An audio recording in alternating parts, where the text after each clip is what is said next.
What's up, guys? Mason the Brock Henderson here, and this is the Blacklist Season 4, Episode 3, Miles McGrath. Um, the main story for this one, I think, is a little bit weak in comparison to kind of what we find out at the end. So, I'm going to talk about that first. Basically, this entire episode is centered around Reddington going after this young hacker guy named Miles McGrath, who apparently is working for Alexander Kirk or Constantine, whatever you want to call him now. And we don't really know a lot about him at first. We know that he is extremely smart. We know that he's a strategist, so he's planning for every single outcome if he can. And while that in itself is interesting, the rest of the episode is hardly centered around him at all. Like, my biggest problem with this is that it feels like if the episode had been more McGrath centered, I would have enjoyed it so much more because he was interesting. The guy playing him played him very well, made him seem like a very good sociopath who was planning for every outcome, who seemed like he was on top of the game. Every single step had been planned out in advance by him.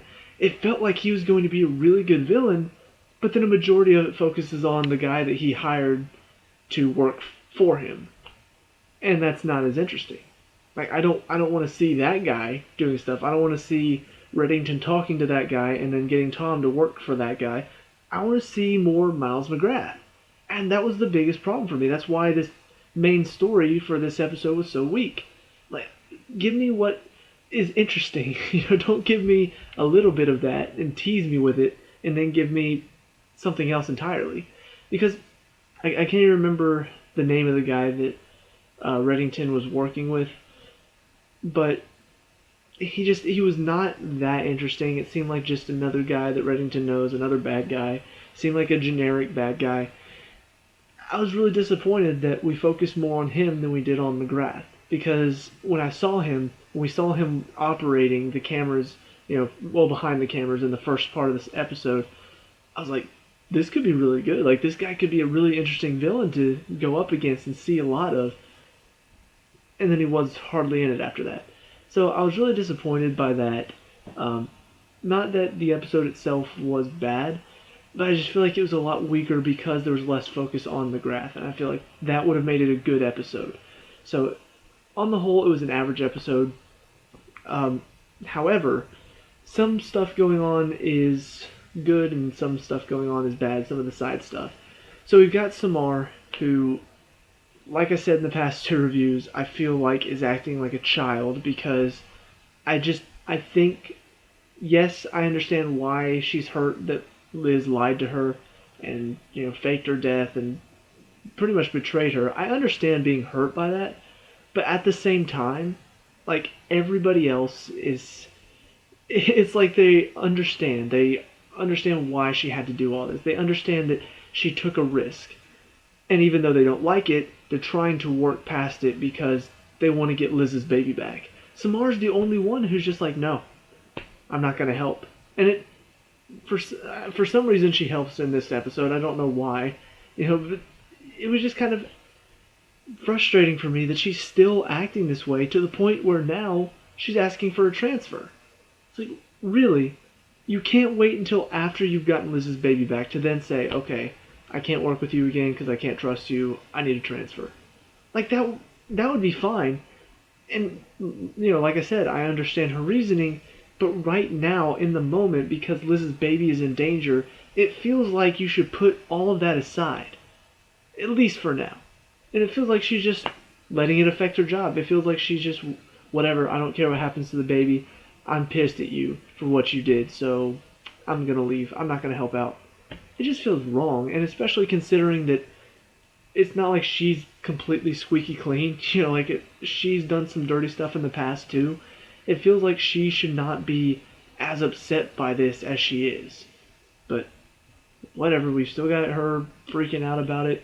It had a kind of funny scene at the end, but it turned into a sad scene at the same time because you've got her calling a Rom, which it feels like they kind of have some connectivity going on, like they've got a little bit of a relationship, and you can see that Rom does have a thing for her, and she's kind of like doesn't know how to feel about him, and it's just it's a quirky little relationship they have going on. So she calls him and is talking to him, and all of a sudden Aram's got this girl at his place. I'm just like, wait, what? He has a girlfriend? Since when?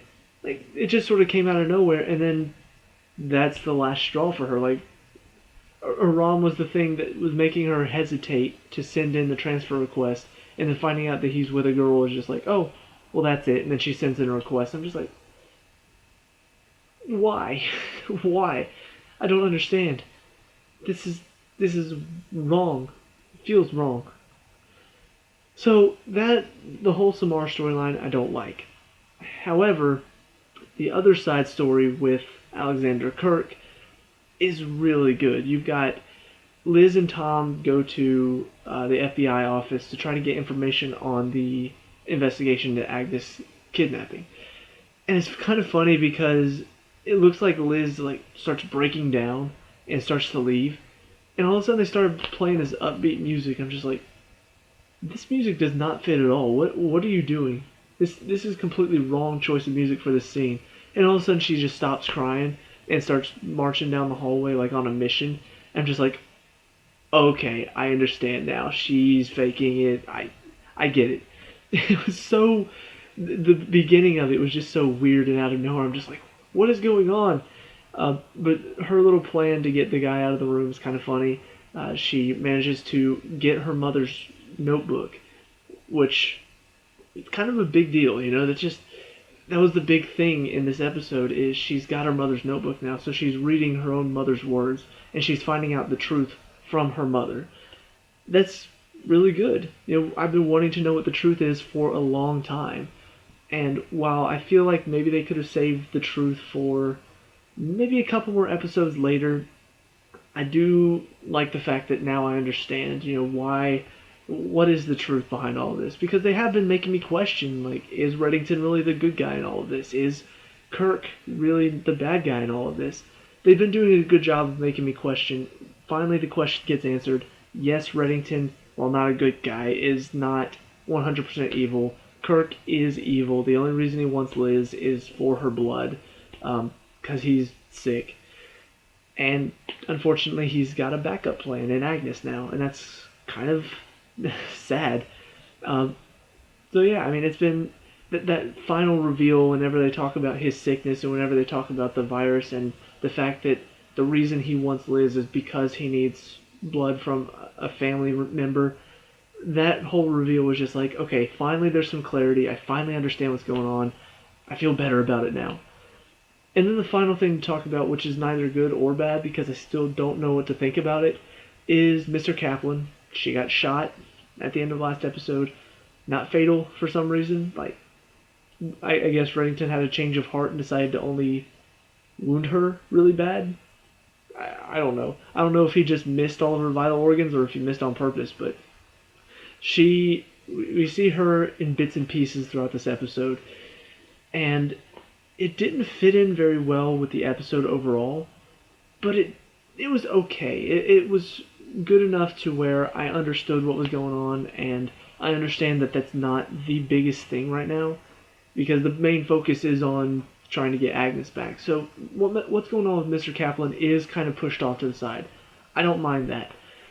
But at the same time, the moments where they throw in what she's going through were so out of nowhere that it was kind of jarring whenever it happened. It was like, we're in this one scene, and all of a sudden, Mr. Kaplan's like, whoa, hang on a second, a little bit of whiplash there. But, I mean, basically it just shows her waking up from, I guess the pain knocked her out. She's waking up, she manages to drag herself to a river, and then she manages to drag herself some more. All of a sudden a dog shows up, and the last thing we see is some guy carting her on a toboggan of some sort.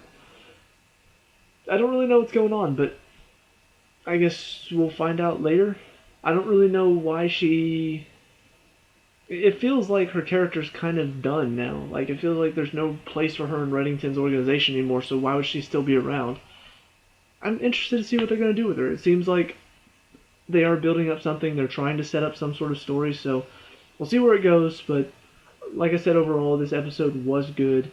it just could have been better, and that's my main disappointment. So let me know what you guys think down in the comment section below. Whether you want to see them do next week, what do you think they're going to do next week, all that good stuff we can talk about and discuss. Leave a like and subscribe for future Blacklist reviews, and I'll see you at the next one. Peace out.